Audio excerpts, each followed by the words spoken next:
Hello everyone, this is our last night in Morocco. We're staying in Hotel Doha in Nador. Doha. No, that was me. Anyway, we are actually in an apartment which is a 2-bedroom apartment. Probably the best accommodation we've had since we started. But, you know. We made up for it, didn't we? We did. Final night. 2 nights in a shithole and then... Yeah, look at all this. I know. Wow. Kitchen, 2 bedrooms. I mean, Wow. I know I've got a huge big fucking bed that's... How about the TVs in your room? I didn't build the apartment. The TV should actually be out here. It should be in the bedroom. I I have no TV. What bed are you going to sleep in? One of those singles in The there. one on the left or the one on the right? Well, all my gears on one. Oh, the one on the right is your floor drop. Yeah. Oh, if you Right. saw that. Yeah. Fairly Okay. rough. Anyway, we left Fez this morning and there was a bit of a story with that, wasn't there? Well, do you know, we when we parked the bikes, we did know there was going to be a bit of messing going on, because where we parked the bikes were with other bikes, but we were told, no, you can't park there. Anyway, we abandoned ship and we fully expected to have a bit of an issue this morning, and we did.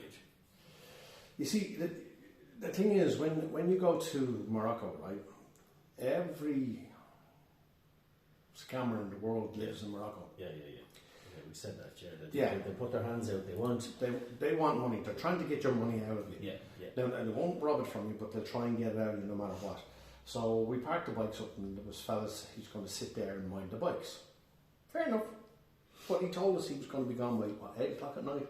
Because he had to go home to bed. Yeah. So we could only park there until 8 o'clock on a public street. And we went, yeah, right. Good luck. So we left the bikes there for 2 days. As you do. As you do. This morning we went down and we were putting the gear in the bikes. No, actually yesterday he saw us walking by, didn't he? He chased after us. Yeah. And you gave him short shift. He said something about there was a problem for his brother, and we said there's no problem for us. Yeah. Anyway, we went down to collect the bikes this morning and they had a scooter chained to the front wheel of my bike. They had a tuk-tuk. That added a bit of value to your bike. I was well impressed. Really? Yeah. Okay. I put petrol in it as well. That added value also. So the tuk-tuk pulled across the front of us, and a van, now shithole of a van parked beside Damien's bikes. So basically the bikes were hemmed in like this. Right? Locked in. Now, I had no problem giving them a couple of quid for minding the bike during the day, but they weren't there at night time. They just weren't. They told us they weren't. So we weren't too impressed seeing the bikes locked the way they were locked. I mean, there'd be chain around mine. I didn't mind because personally I thought, well, it's very secure. Anyway, I said to them, normally we've had experience before in Morocco where you park the bike up and you leave it overnight and the fella sits there in the chair watching it. Yeah. And you take that on as an agreement, because he'd tell you he's going to sit there and mind it and it's going to cost you so much. And it's generally 20 dirhams, which is like €2. Right? Agreed? Yeah. But these lads were absolute scammers because they never gave us a price at the start, and then they weren't going to be there at night time. So when we arrived this morning and we were getting the bikes unlocked, we were putting all our gear in the panniers and the whole lot, and your man started arguing, and then two of his mates came over, so there's now 3 of them kind of cramming around us. Yeah. So Damien headed across the road to the Garda station. No, it's not a guard station. It's a police station. Yeah, well, I'm Irish, so we call them the Garda Yeah, we station. happen to be over there. The police station. Yeah? Yeah. Anyway, he went over there and I was continuing to put the stuff in the bags and boxes or whatever. And I called your man over there and I said to him, come here. I said, you mind the bikes? I said, 2 days, not 2 nights, 2 days. I said, I'll give you 50 dirhams for each day, which is €5 for each day. And he went, and I said, and here's 20 dirhams for a tip, which is another €2 for a tip. So I was basically giving him €12. And he was, oh, no. So I said to him, I said, look, it's like this. I said, you see where you went there in the night time, and I wasn't taking any shit off him, basically. And I told him, this is all you're fucking getting. So he starts unlocking the bikes. Now, Damien right back over then with a Polish man. Your man had unlocked the front, and they were about to start moving the tuk-tuk. And the Polish man came over. Yeah. And my concern was that they had actually locked the bike. They actually locked the bike, and if you weren't going to pay them, they weren't going to unlock the bike. It was like extortion, wasn't it? Like, and they were kind of, they were the locals, we were blocked in. But the fact that they brought two of the other lads over, that he brought two others over. Yeah, exactly. So it was like he brought two heavies in to try and... Yeah. So anyway, when... Mind you, they weren't as heavy as us, like. No. Don't they, lads? Oh, yeah. We easily could have taken them. Did you see the marks on the bike? You reckon someone was playing with your bike? Well, someone was definitely playing with my bike, because my bike was way up in the gears. Whereas you'd never leave a bike like that, you'd always leave it neutral, right? Yeah.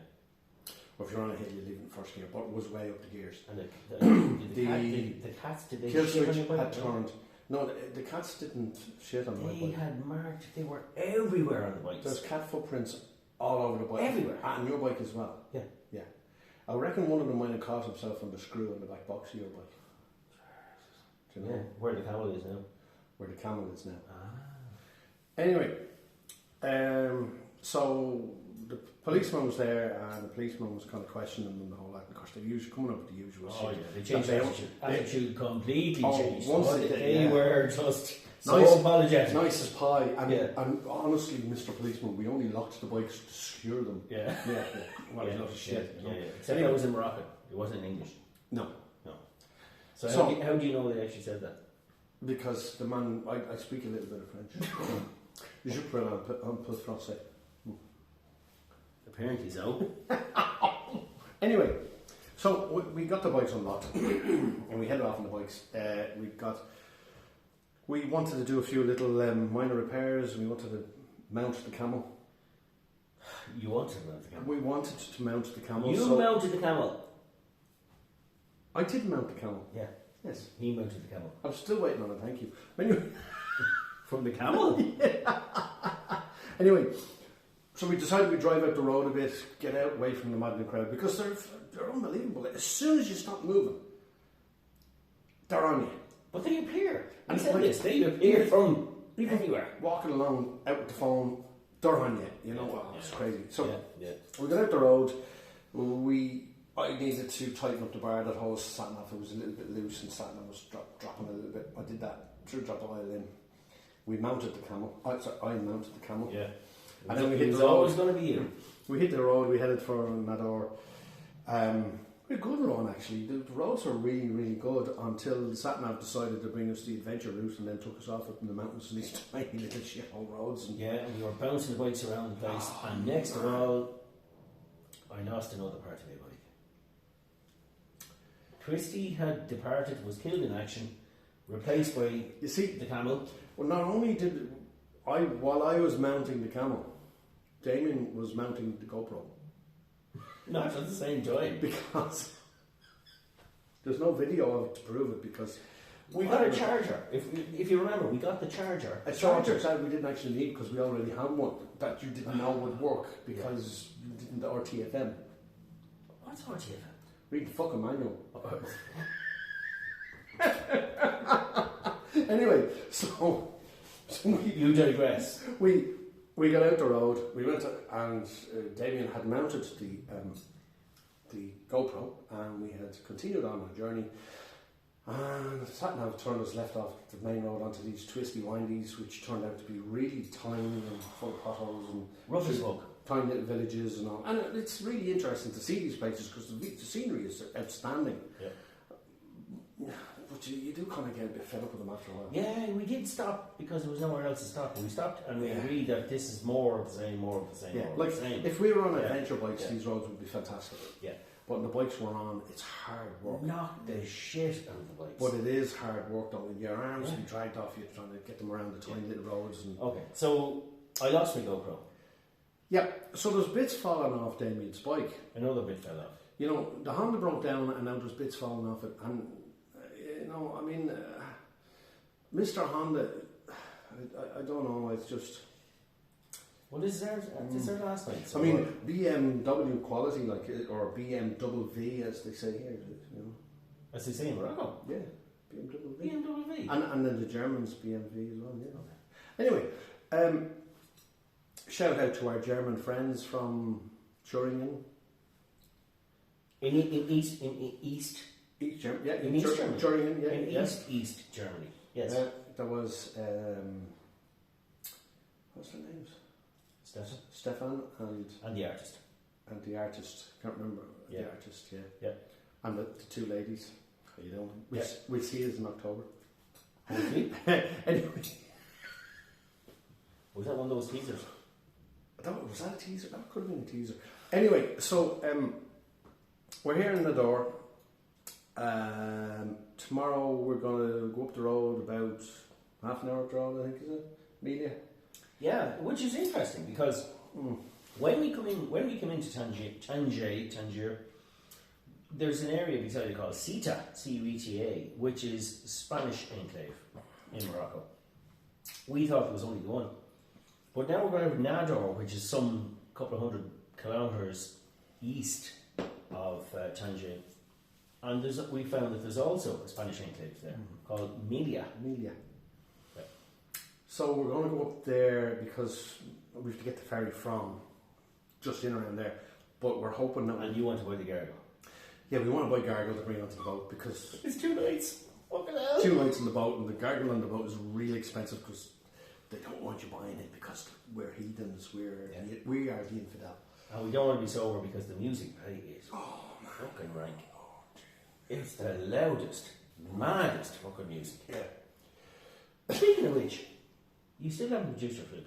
That's for Spain, isn't it? That's for Spain. Okay. Yeah. I'd rather get arrested in the Spanish and spend the night in the Spanish prison. You have a better chance of getting home rather than fucking Morocco. So, we were discussing, what advice would we give to other bikers coming to Morocco? Yeah, some of your mates are coming over. Now, I know of 2 groups coming to Morocco. Yeah. That would be Mervyn Murphy and co. And someone else. Yeah. I don't know who they are. Dave Marin and his gang from Drogheda. Yeah. So, what advice would we give? Well, there's lots really, isn't it? I mean, firstly with the bikes. Yeah. Make sure that your fuel tanks are of a reasonable size, and if not, bring spare fuel tanks.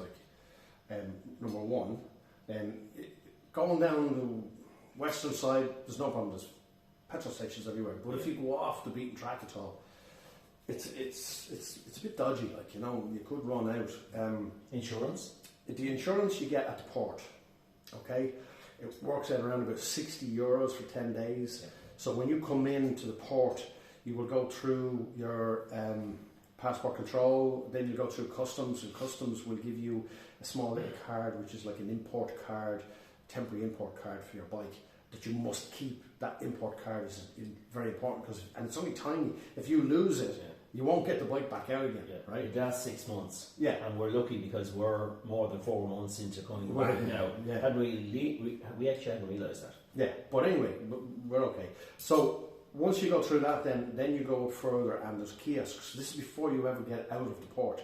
There's kiosks as you go up, and in the kiosks then you go when you buy your insurance, because you're still under your European insurance while you're in the port. But once you leave the port, your bike insurance that you have at home will not cover you in Africa. Okay, so you have to buy insurance. Also, we would suggest that you buy a SIM card, and we would suggest that you go for Maroc Telecom. A 10 gigabyte of data SIM card works out around about €10. They will give it to you in the port. They will put it into your phone and set it all up for you. Right? They may charge you about €2 to set it up for you, but look, it's well worth it. You're straight on to 4G. You're onto 4G straight away, and you'll have 4G throughout the whole of Morocco. The thing is, if you stay on your Irish SIM card, you're going to get charged massive roaming charges because you're now outside of Europe. Okay, so get a Morocco SIM card. And the 10G lasts probably a week? The 10G could last you a week. Now, I got a 20G and it was €20, but that's only because I've been uploading a lot of videos and stuff. And we're here a week, is it a week? Yeah. And I've still loads left on it. So, like, even if you go to the cities and you're going around through the Medina or whatever, you're going to need to be using your phone and your data and your Google Maps to try and find your way around. So you're going to need the Morocco SIM card. Yeah. That's just coming in, right? Mm. After that, what advice would I give you? Well, you mentioned about the driving, the riding around, how crazy. Right. So if you ride your bike around Morocco like you do in Ireland, you're going to die. You have to ride the way they do, because if you don't, you're going to die. It's simple as that. They are nuts, aren't they? Yeah. And one of the biggest things we found two of the biggest things we found is that the roundabouts, half of them are yield and half of them are not yield. And the second thing is, coming around a bend, a sharp bend in the middle of the country, means nothing. They could be on either side of the road. Yeah. But you will see two of them coming at you. You don't know how to. It's tight. Yeah, and just because you're overtaking a car doesn't mean to say they're not going to pull out in front of you. They just wander all across the road when they're driving along and they're looking at something in the field, and next minute they're out in the middle of the road. They are nuts. But the roundabouts, as Damien said, some you have right of way going onto them, and others you have to give right of way to the people that are on it. It's nearly impossible to tell which is which because the signs are missing or they're illegible or whatever, or they're blocked by something that's parked there, and you literally just have to guess. Yeah. So you're having to watch the traffic and decide which is which. Do you know, it's really dodgy. You cannot trust red lights because the Moroccan people do not, particularly motorcycle, scooters and stuff. They do not adhere to red lights. So if you're coming through and you're on a green light and they're on a red light on the side, you can't assume they're not coming out in front of you, because they will just shoot out in front of you. You've got to have eyes in the back of your head, really, as well, don't you? Some of the positives, in fairness, the checkpoints. Almost every town we come to, riding through the country, have police checkpoints. We've seen on the way in and on the way out. Yes, yeah. We've seen two different types actually of police, but they are extraordinary, welcoming, and absolutely they wave us on. They never stopped us. Only once. The very first time we were in Morocco, did they ever stop us? Actually, I think that was the one guy stopped me once this trip, and he just wanted to know where we were going. Yeah, that's all he wanted. He just said, "Where are you going?" And I told him, "And okay, go ahead." They will, and that was up in the mountains actually, coming down from the my feeling is that they've been told to leave the tourists alone. There's very few big motorbikes on the road. That's the thing, and all the little scooters are basically what you'll see on the road. So the only big bikes you'll see on the road are generally tourists. Yeah, and they just wave you through. And always make sure you give them a wave, because that way they'll continue to wave all the next bikers through. Correct. Yeah. What other advice? Well, probably stay away from the cities. They're dangerous. And stay away from the east. Yeah, the northeast part. You mentioned that before. The northeast part of Morocco is just not tourist oriented. No, there's nothing there. No, it's a shithole. Yeah. Sorry, did I say that? That's why we veered back towards Fez. Yeah. And made a way to Nador. Like if you go to, a lot of people come from Tangier Med and go straight into Chefchaouen, which is up in the mountains. Chefchaouen is the blue city, right? And it's not all blue. It's only blue in around the old town, right? It's a lovely, lovely place to go and see. We found a pub there. It was a speakeasy, right? Our first night in Morocco. This is 4 years ago. But generally, there is no alcohol in Morocco. You produced your flute in there. I did. I took my flute out in there.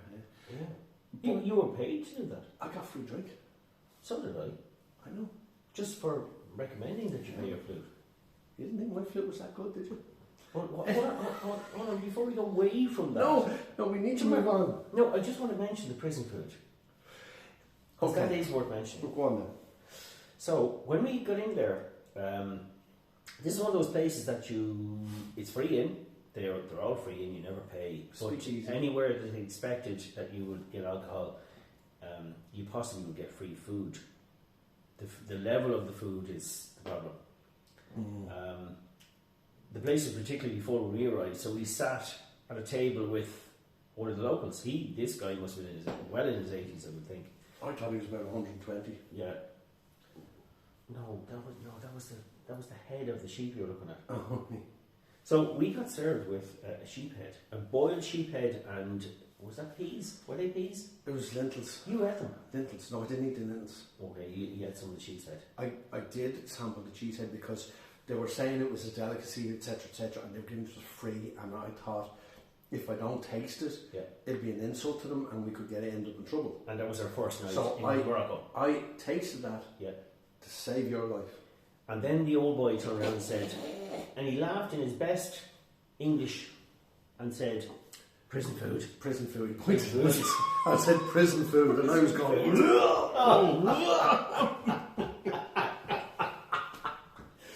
So we ended up getting pizza then, didn't we?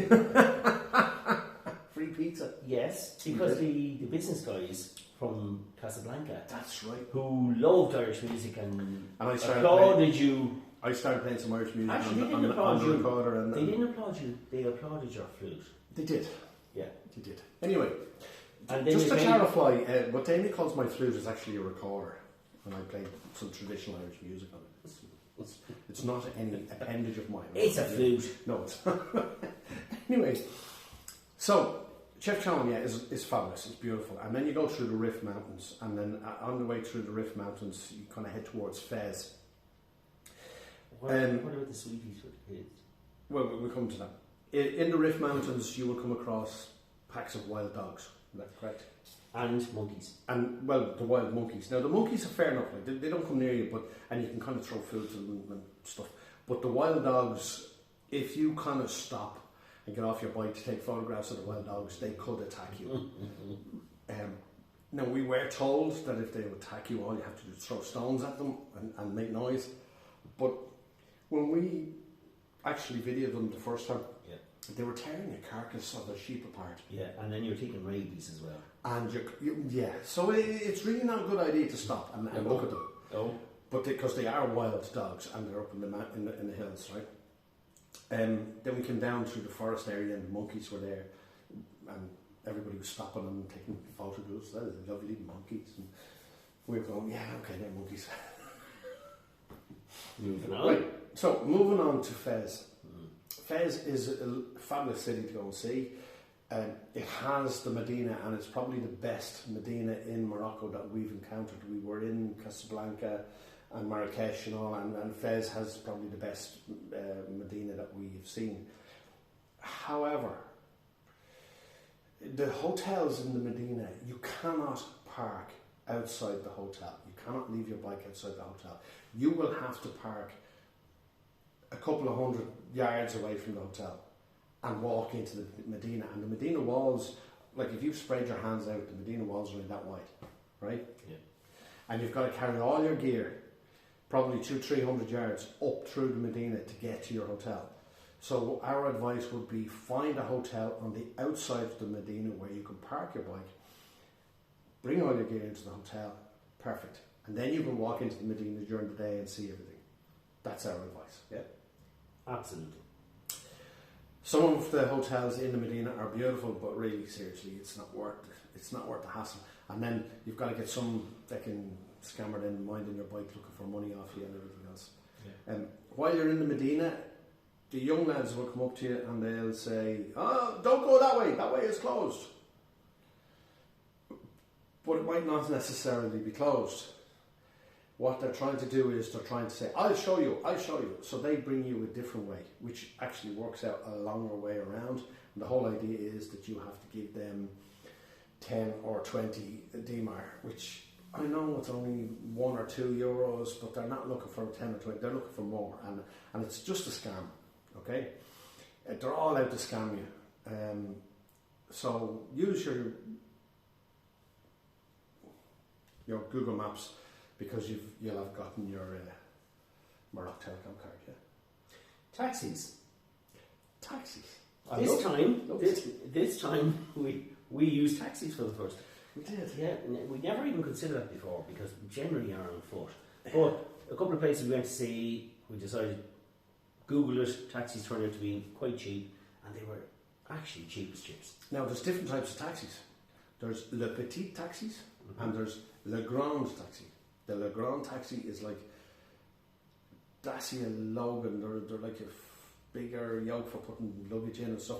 The Petit taxi could be anything from the Peugeot 104 we were in the Peugeot 104 that was about 100 years old with no shocks in it. And no seatbelts. No seatbelts. And no lights on the dash at all. What about the first one we were in this evening? The left-hand side doors wouldn't open. Yeah, we had to climb in. Yeah. Oh, wow. The thing about the Petite taxis is they will bring you 3, 4, 5 kilometres for 10 D-mark. Which is €1. Which is €1. Okay? Yeah. So, but please do not sit in the front seat. If there's 4 of you, get 2 taxis. Or if there's 3 of you, squish into the back seat. Do not sit in the front. These lads are lethal. And don't expect seatbelts, because there weren't any. In actual fact, you'd be better off getting into the taxi and closing your eyes, putting your head down between your knees and kissing your ass goodbye. Yeah. They are dangerous. But you'll get there for €1.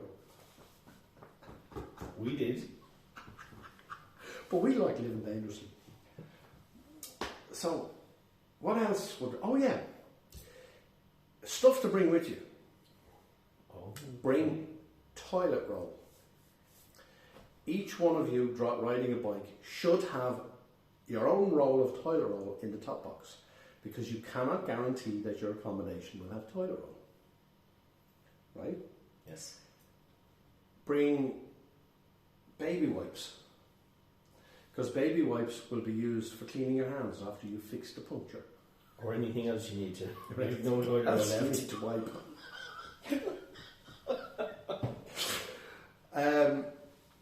Puncture repair. Bring your puncture repair kits.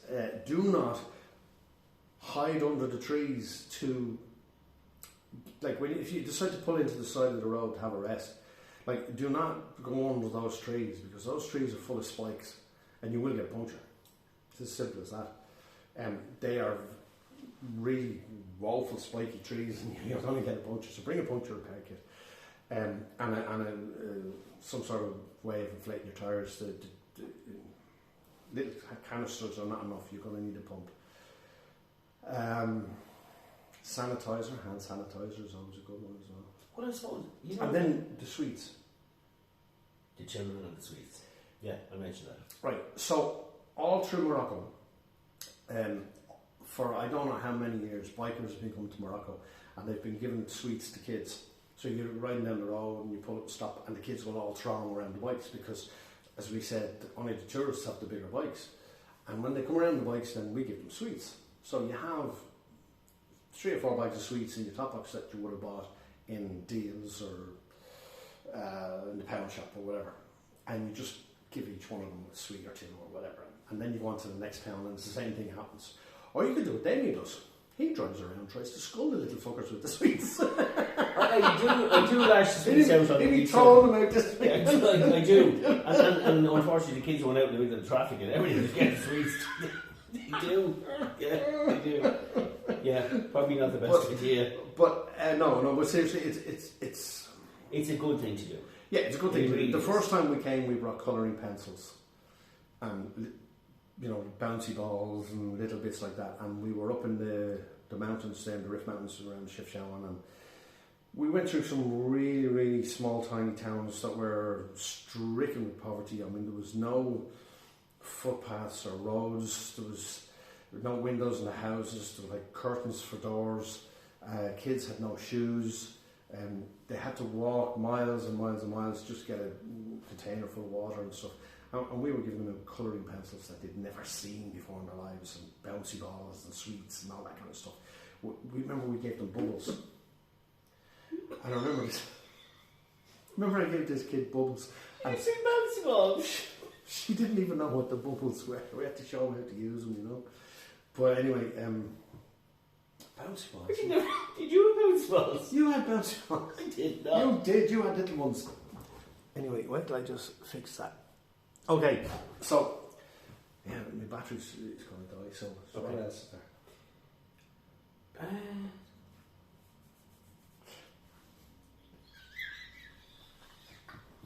Oh yeah, Carrefour.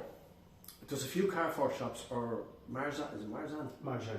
Marzan or Carrefour. You can buy alcohol in those supermarkets. Yeah. If it's during the summer, don't buy beer. It'll be warm. Wine or spirits. Captain Morgan's is great because you can get Coke anywhere. True. Yeah. What else? That's a lot of it. Yeah, there's a lot.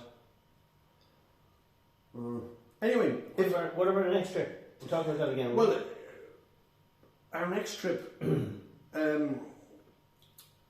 there's the Mac Festival. Oh, okay. So, the Mac Festival with what's his name? Nick Sanders. Nick Sanders. Nick Yeah, Sanders. we love Nick Sanders. We're doing that in May. Mm-hmm. It's only a weekend in Wales. Yeah. Camping, biking, music. Yeah, there's a couple of really good tribute bands like Pink Floyd and Led Zeppelin, etc., etc. Yeah. Other than that, then our next trip is looking like sometime in October. It's going to be good, so stay tuned. Yeah. If anyone has any questions they'd like to ask us, by all means, send us the questions. We will answer. I don't know how they send them. Bouncy Balls. We will update again when we get to Spain. But we wanted to do this one because this is our last night in Morocco.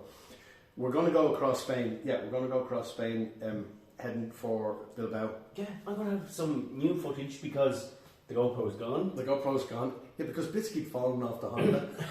I keep getting more bits. We are going to, as I said, we're going across Spain. We're going to try and do some more of the TET, depending on how bad it is, because these really aren't off-road bikes. Yeah, the one TET section we did on the way over, Yeah. rocked the bollocks in the bike. Turn the shit out of your exhaust. Anyway. Jesus Christ. So the exhaust on Damien's bike is actually sounding more like a Docker now at the Rough moment. as fuck. Yeah, it's like two Dockers driving on the side behind me. Anyway. Well, whoever did the, all I can say is whoever I fucking paid to do the welding on it. I'll tell you, the mechanic had done that Fuck well. about it anyway. I'd go back to him. Absolutely. Yeah. Or maybe you shouldn't. I'd Maybe you should get someone else to do the right go fucking back. job. No, I'd go back and give him a kick up the hole. Oh, kick it fucking. Yeah. All right, folks. And that's good night from me, and it's good night from him.